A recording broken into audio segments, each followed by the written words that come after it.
الحمد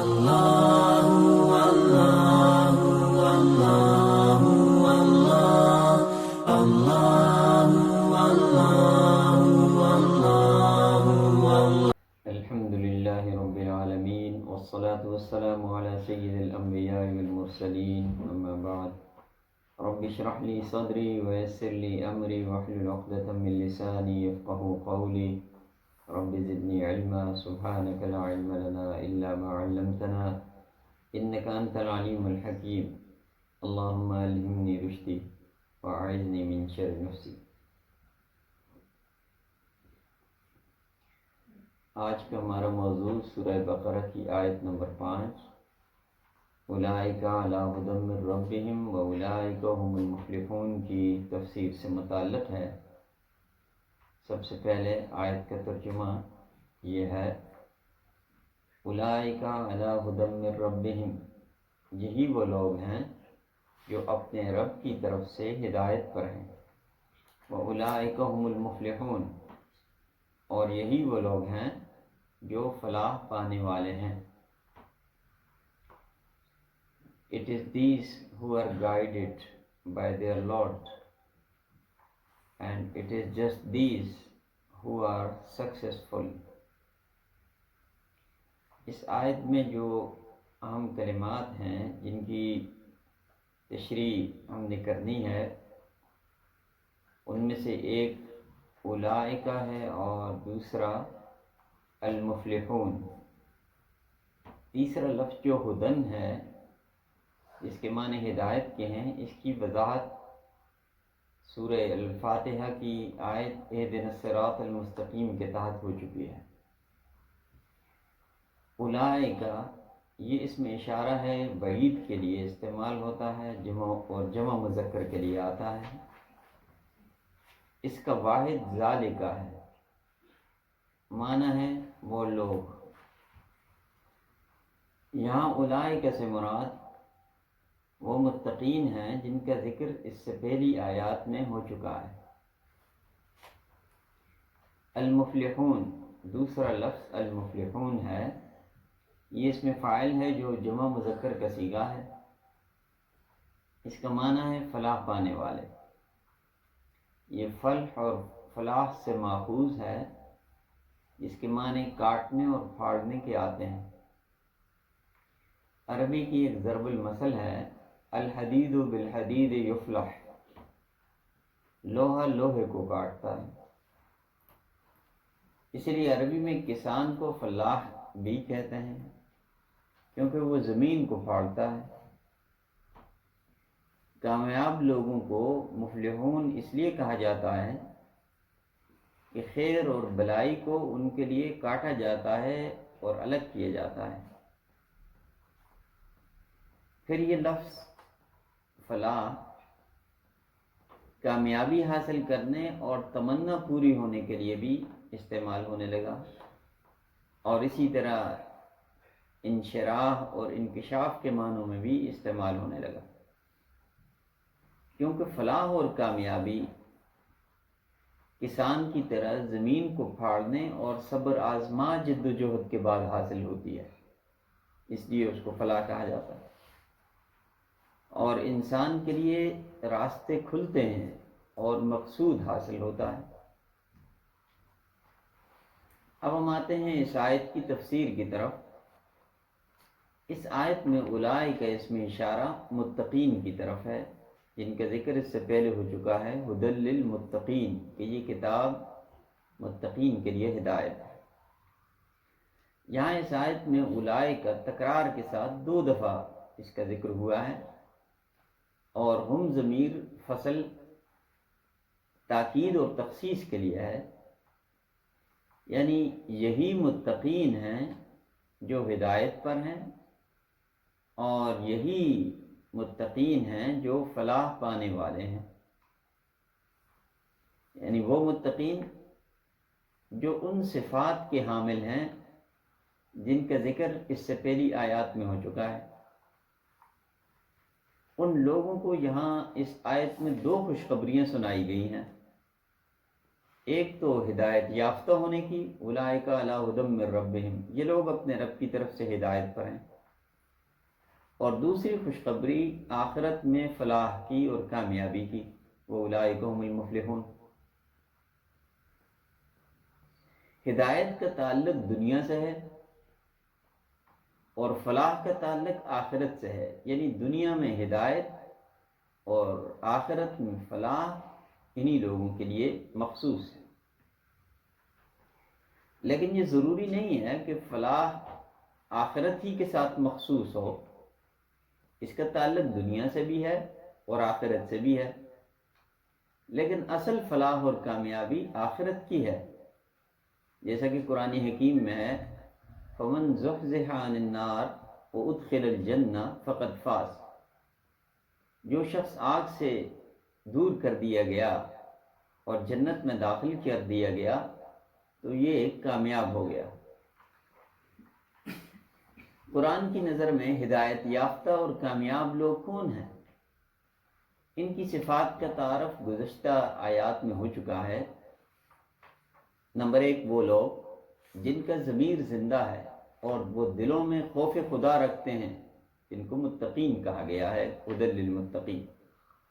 نمبر 2، اس کائنات کے اصل غیبی حقائق پر وہ یقین رکھتے ہیں، صرف مادی دنیا پر یقین نہیں رکھتے، الذین یؤمنون بالغیب میں جن کا ذکر ہے۔ نمبر 3، یہ لوگ اپنے رب کے ساتھ ہمیشہ جڑے رہتے ہیں، یقیمون الصلاۃ، یہ ان کی صفت بیان ہوئی ہے، نماز کی اقامت کرتے ہیں اور اس طریقے سے اپنے رب سے جڑے رہتے ہیں۔ نمبر 4، مخلوق کے حقوق کی ادائیگی کے لیے کمر بستہ رہتے ہیں اور انفاق کے ذریعے معاشرے سے مربوط رہتے ہیں، وَمِمَّا رَزَقْنَاهُمْ يُنْفِقُونَ میں یہ صفت بیان ہوئی ہے۔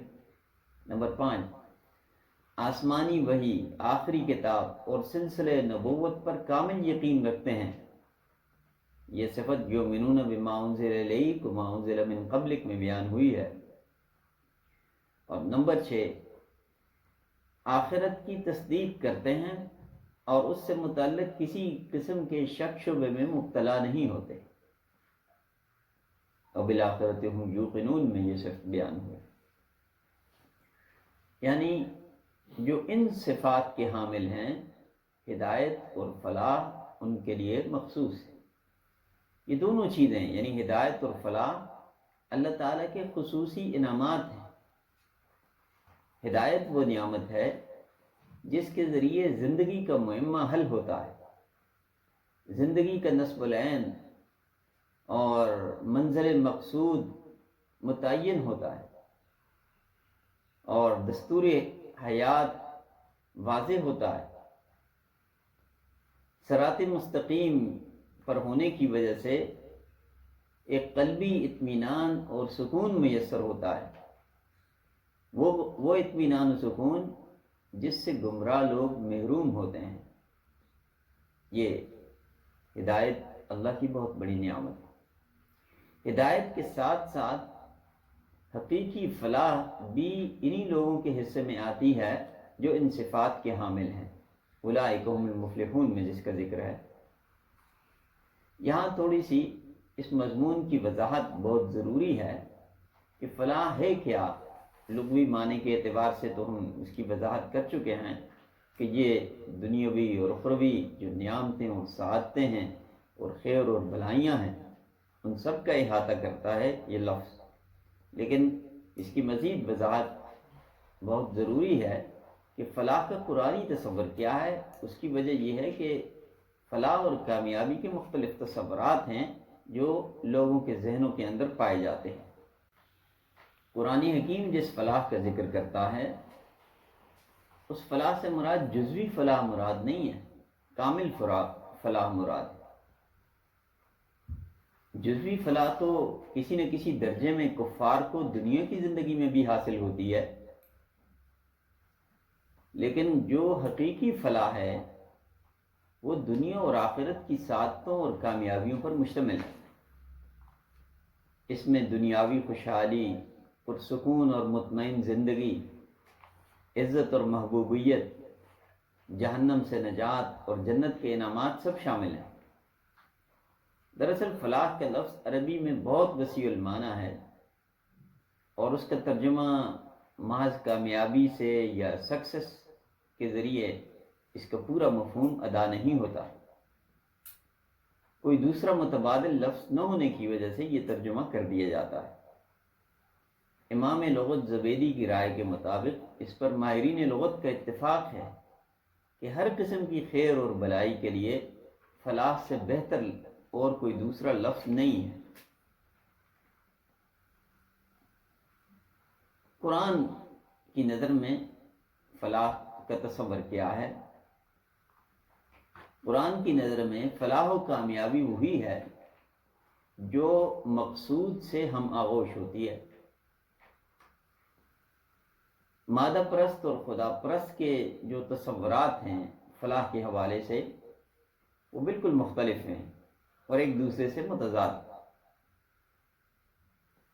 مادہ پرست جو ہے وہ میٹیریلسٹک مائنڈ سیٹ رکھتا ہے۔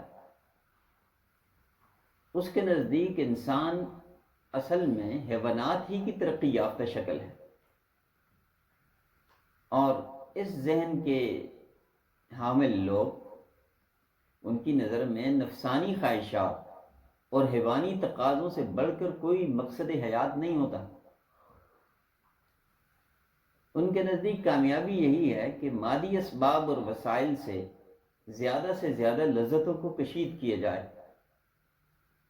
نام و نمود، جاہ اور منصب اور مال و دولت کی فراوانی اور زندگی کی آسائشوں سے لطف اندوزی، اس سے بڑھ کر کوئی اعلیٰ مقصد زندگی ان کے سامنے نہیں ہوتا، اور انہی چیزوں کے حصول کے لیے ان کی تمام تر توانائیاں اور صلاحیتیں صرف ہوتی ہیں۔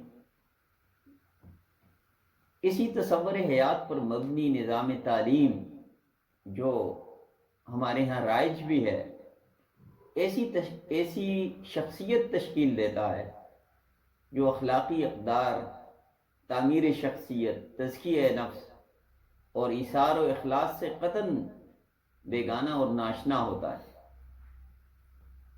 یہی طرز فکر دراصل انسان کی ناکامیوں کی حقیقی جڑ ہے،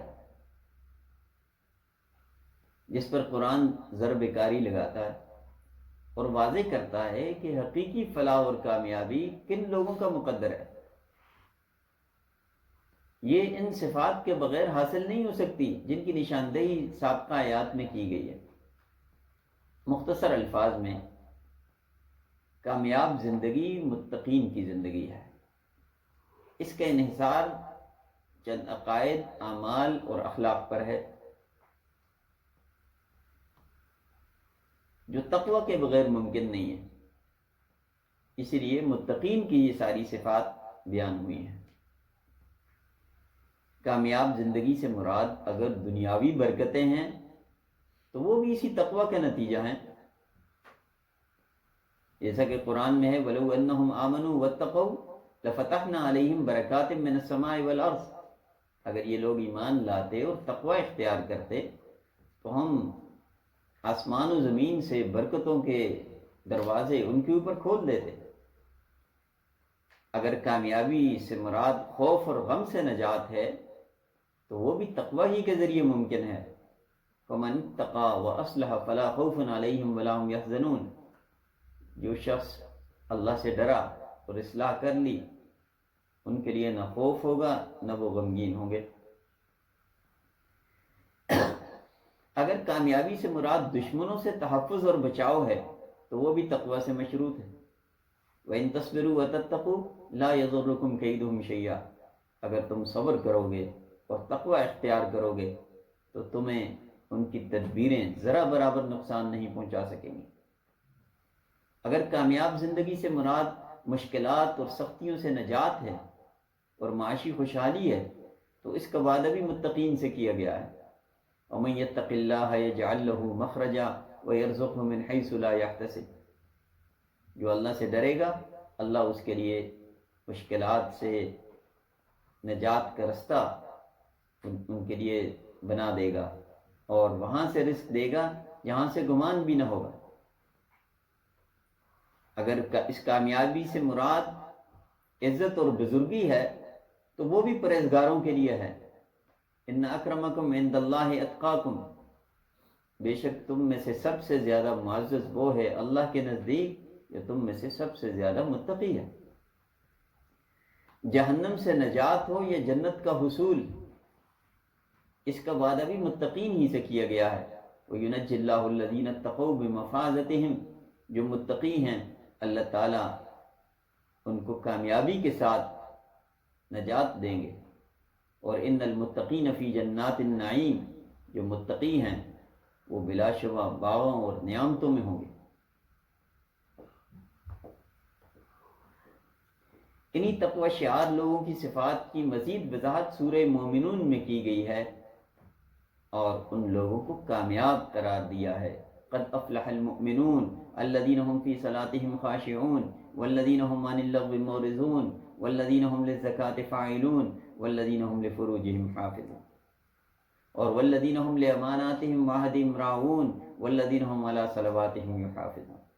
مومن کامیاب ہو گئے جو اپنی نمازوں میں خشوع کرتے ہیں، جو لغو چیزوں سے اعراض کرتے ہیں، جو زکوٰۃ ادا کرتے ہیں، جو اپنی شرمگاہوں کی حفاظت کرتے ہیں، اور جو اپنی امانتوں اور اپنے وعدوں کی پاسداری کرتے ہیں، اور جو اپنی نمازوں کی حفاظت کرتے ہیں۔ یہ وہ بنیادی صفات ہیں جو ایک مومن سے مطلوب ہیں، جن کی وجہ سے نہ صرف فرد کی شخصیت کی تعمیر ہوتی ہے بلکہ معاشرہ بھی فلاح، ترقی اور عروج کی منازل پر گامزن ہوتا ہے، اور ہر قسم کی فکری انتشار، اخلاقی بیراروی، فساد انگیزی، فتنہ پروری، مفاد پرستی، خود غرضی اور جرائم سے معاشرہ محفوظ اور مامون ہو جاتا ہے۔ یہی صفات حقیقی اخروی فلاح کی بھی ضمانت فراہم کرتی ہیں۔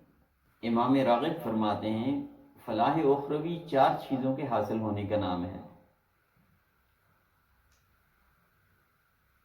نمبر 1، ایسی بقا جسے فنا اور زوال نہ ہو۔ نمبر 2، ایسی غنا جس کے ساتھ فقر اور افلاس نہ ہو۔ نمبر 3، ایسی عزت جس کے ساتھ ذلت نہ ہو۔ نمبر 4، ایسا علم جس کے ساتھ جہالت نہ ہو۔ یہ سب حقیقی معنوں میں انسان کو آخرت میں میسر ہوں گی، اور رسول اللہ صلی اللہ علیہ وسلم نے اسی حقیقت سے باخبر کرتے ہوئے فرمایا تھا اللہم لا عیش الا عیش الآخرہ، اے اللہ زندگی تو دراصل آخرت کی زندگی ہے۔ انسان کی تمام تر کامیابی کا دار و مدار دنیاوی زندگی کے امتحان میں سرخرو ہونے پر ہے، جس کا حقیقی صلاح انسان کو دائمی عیش و عشرت اور اخروی نعمتوں کی شکل میں میسر ہوگا۔ یہ ہے فلاح کا وہ تصور جو قرآن حکیم نے پیش کیا ہے، اور جو ہر قسم کی بھلائیوں کا اور ہر قسم کی دنیاوی اور اخروی رحمتوں اور برکتوں کا احاطہ کرتا ہے، جن کی وضاحت ہم یہاں کر چکے ہیں۔ اللہ تعالیٰ ہمیں حقیقی معنوں میں دنیاوی اور اخروی فلاح نصیب فرمائے، اور اس کے لیے جو بنیادی شرائط ہیں جن میں تقوی بنیادی صفت ہے، اللہ تعالیٰ ہمیں ہمارے اندر وہ صفت پیدا فرمائے۔ وآخر دعوانا ان الحمد للہ رب العالمین۔